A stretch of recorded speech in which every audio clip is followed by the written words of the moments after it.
Thank you, dear. Good noon to everybody. On behalf of Chemcon Speciality Chemicals Limited, I extend a warm welcome to everyone for joining us on the call today. On this call, we are joined by our Director and CFO, Mr. Rajesh Gandhi, and SGA, our Investor Relation Advisors. I hope everyone has got an opportunity to go through the financial results and the investor presentation, which has been uploaded on the stock exchange as well as our company website. We'll give you a quick snapshot on the recent development of the company, and then Mr. Rajesh will walk through the financial performance. We are leading manufacturers of organic and inorganic chemicals, which are preliminary used in the pharmaceutical and oilfield industries. The organic chemicals includes HMDS, which is widely used in the manufacture of antibiotics, and CMIC, which is mainly used as a key intermediate for anti-hepatitis B drugs, and bromobenzene, which is our newly launched and is used in agrochemical industry. Organic chemicals have been under pressure for the past, and some has been reflected in our business performance amidst a slow pickup from the pharma manufacturers. Demand of the newly launched organic chemicals has improved marginally, and we expect this product to revive once the demand is restored from major agrochemical manufacturers. Inorganic chemicals like bromide, calcium, zinc, and sodium, which are mainly used in the completion fluids in the oilfield industry. Inorganic chemicals business has recovered well and has reported a healthy performance for the quarter. Coming to recent developments, we plan to commercialize C10 at end of FY24 and P11 unit by FY25 is on track.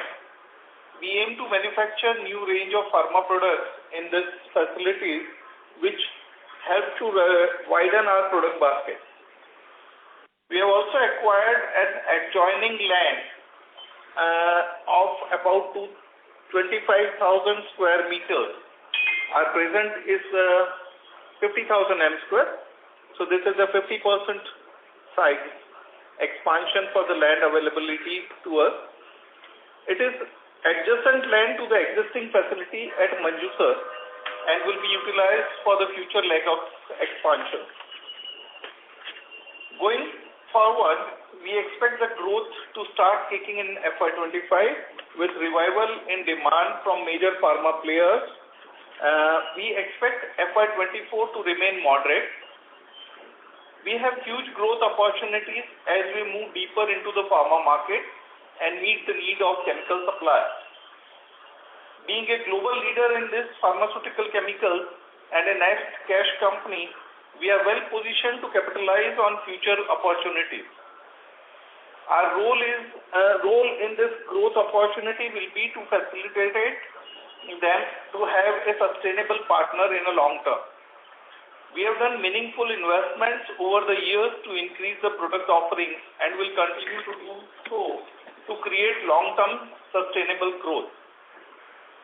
Now I hand over to Mr. Rajesh Gandhi for giving you a glance at the financial performance of the company.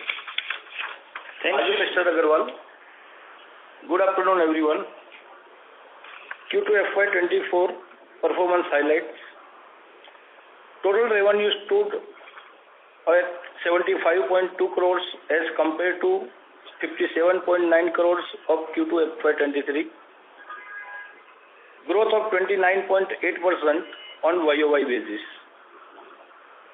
EBITDA for quarter came in at 8.3 crores with a degrowth of 13.2% on a YOY basis. EBITDA margin stood at 11.1% as against 16.6% in FY23 Q2. The decline in margins was mainly due to pricing headwinds. Profit after tax came in at 5.9 crores with a margin of 7.9% versus 7.8 crores with a margin of 13.5% in Q2 23. Domestic market contributed around 68%, whereas the international business contributes the remaining 32%. Organic chemicals volume stood at 1184 metric tons as against 677 metric tons in Q2 23. Inorganic chemicals volume came in at 1667 metric tons as against 1273 metric tons in same period last year. H1 FY24 performance highlights. Total revenue stood at 154.5 crores as compared to 147.3 crores in H1 23. EBITDA for H1 24 came in at 16.1 crores as against 43.1 crores in same period last year. EBITDA margin stood at 10.4% as against 29.3% in H1 FY23. Profit after tax came in at 11.8 crores as against Rs 33.3 crores in H1 23. PAT margins for first half of 24 stood at 7.7% as against 22.6% in same period last year. Domestic market contributed around 71%, whereas the international business contributes the remaining 29%. Organic chemicals volume stood at 2,398 metric tons as against 1,502 metric tons in H1 FY23. Inorganic chemical volume came in at 2,918 metric tons as against 3,273 metric tons in same period last year. With this, we conclude the presentation and open the floor for further discussion. Thank you. Thank you very much. We will now begin the question and answer session. Anyone who wishes to ask a question may press star and 1 on their touchtone telephone. If you wish to remove yourself from the question queue, you may press star and 2. Participants are requested to use handset while asking a question. Ladies and gentlemen, we'll wait for a moment while the question queue assembles. First question is from the line of Viraj Shah from Shah Investment. Please proceed. Yeah, hi sir, good afternoon. Sir, can you elaborate more on adjoining land parcel purchased at our existing facility in Manjusar? Our existing facility is in a site of 50,000 square meters. We have extended the boundaries and made it by adding 25,000 square meters roughly. The total becomes equal to or nearly more than 75,000 square meters. We have the plans to go ahead for the futuristic expansions in the same facility, and hence this land was required. It's been recently acquired. Okay, sir. So on that question only, sir. So are we? So how much capex have we incurred in H1? And do you have any guidance for the full year capex? That details will be provided to you by SGA. Okay, sir. Okay, sir. And sir, could you also highlight more on bromide industry and how it has performed throughout this year? The bromide industry that was lying in a low profile has picked up. We are working on nearly 75 to 80% of the capacities in present time. We have enough order books also. Okay. And sir, how do you see these chemicals performing the next year? Are we able to source the RM easily or we import it? Our major RMs are imported. Okay. And regarding the same for the next year performance, any guidance or something? No, I won't propose to guide anything on that. Okay, sir. No worries. Thank you. Thank you. Next question is from the line of Akash Mehta from KPS Investments. Please go ahead. Hi, sir. Good afternoon, and thanks for the opportunity. I had two major questions. Firstly, how has the HMDS and CMIC end-user market been performing, and if you could guide for the market dynamics for the rest of the year? Both the products are underperforming as on date, or has underperformed even in the last quarter. The demands have come down drastically by the pharma manufacturer and has impacted Chemcon products like HMDS and CMIC also. Discussing with the clients, the pharma manufacturer, there is a good hope to revive the things in the coming quarter. Okay, sir. And on the bromobenzene front, if you could just throw some more color on the end application market for the same. Bromobenzene is used by agrochemical industries, and the major part of this is exports to China. I would say near to 100% of this is exports to China. Right. I think that's it from me. Thank you. Thank you. Ladies and gentlemen, before we move to the next question, a reminder to the participant, anyone who wishes to ask a question may press star and 1. Next question is from the line of Yug Mehta from AB Capital. Please go ahead. Yeah, am I audible? Yes, sure. Welcome. Yeah, thank you for the opportunity. Where are we on our P10 and P11 plant? Can you throw some light on this? P10 is almost completed. We have commissioned that, and the final tune-ups are going on. We will be achieving that very soon. P11 is still under construction and installations are going on. We hope we will be able to commission that in FY next year. And what are the products we are targeting in P10 and P11 plant? We are targeting a mixture of products, mainly for pharma intermediates.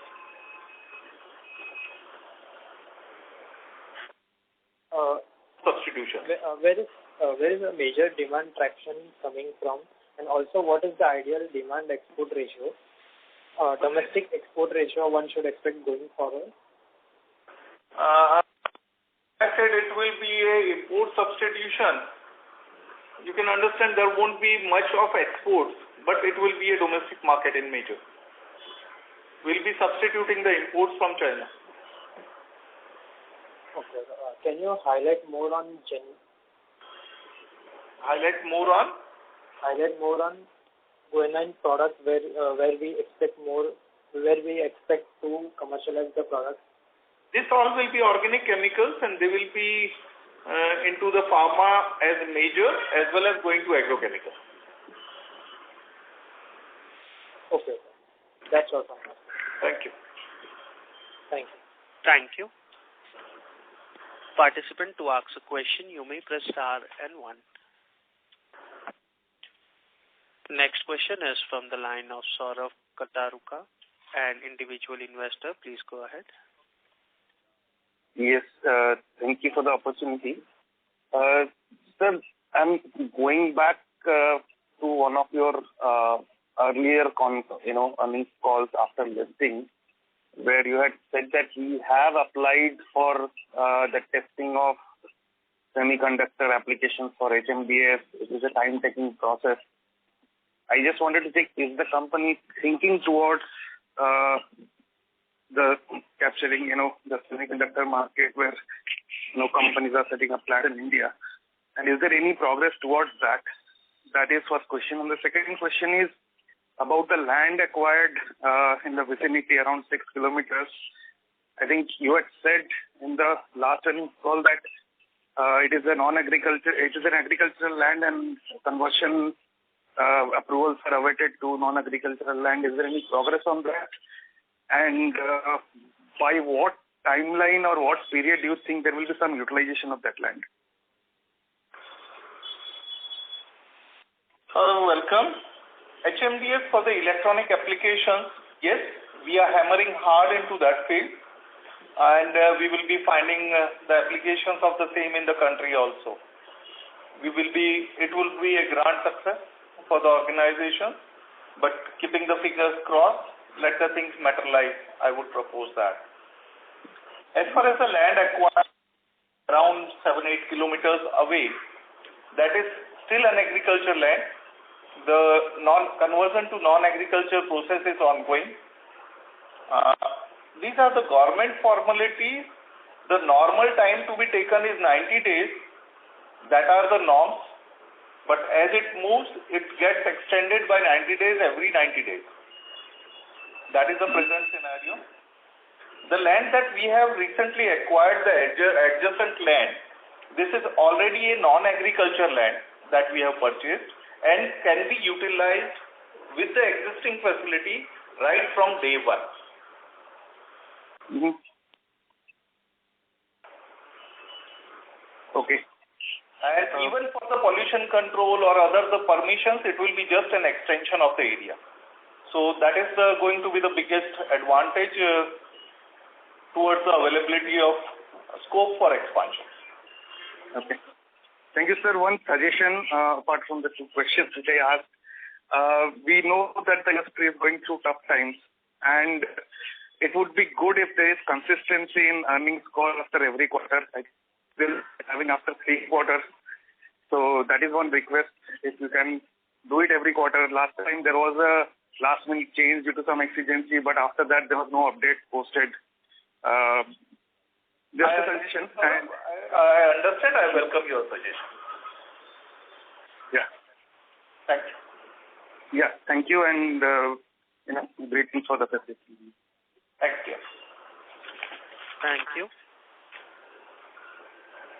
Next question is from the line of Chirag from Aksh Investments. Please go ahead. Hello, good afternoon. Very good noon to you. Yes, sir. I just wanted to know about the guanine product that we are talking in our earlier Concall. Yes, there are news that our product gets approvals from some of the end users. We got that approval. The start of initial trials have already been initiated, and within the next quarter there would be a commercial supplies also. That is the status on guanine. And sir, the promoter of the companies are also associated with so many companies, other companies that are also into the same business, like liquid bromide and MCF that are trading. No promoter is associated with any company who is either using any of the bromide or is supplying any of the bromide. Sir, Mr. Rajesh Agarwal is associated with one. Sir, Mr. Rajesh Agarwal is associated with one company which is selling the liquid bromide, and you people are forming a new company which is also dealing with MCF. That is the raw material of CMIC. One sec. Rajveer Agarwal is associated with Sankfroid Marine. That is an upcoming plant for the production of bromine. Chemcon is not producing bromine. Okay. Right? It is an upcoming plant. Only the land is acquired in that plant. And yes, it is coming up for production of bromine, which will be a raw material for Chemcon. Okay. Right? So he is not associated into any of the products manufactured or traded by Chemcon. Okay. Regarding the MCF, can you update me where you find how the management is associated into the trade? Where you find the data? Because none of the director or none of the stakeholder is associated with any transactions or any activity having similar interest in the business. Sir, I got the data from the MCF site. Got the data from? From the online site. So you people have formed a new company, registered. Sir, I just go you through the data. 1 minute. Yes. What company? Sir, 1 minute.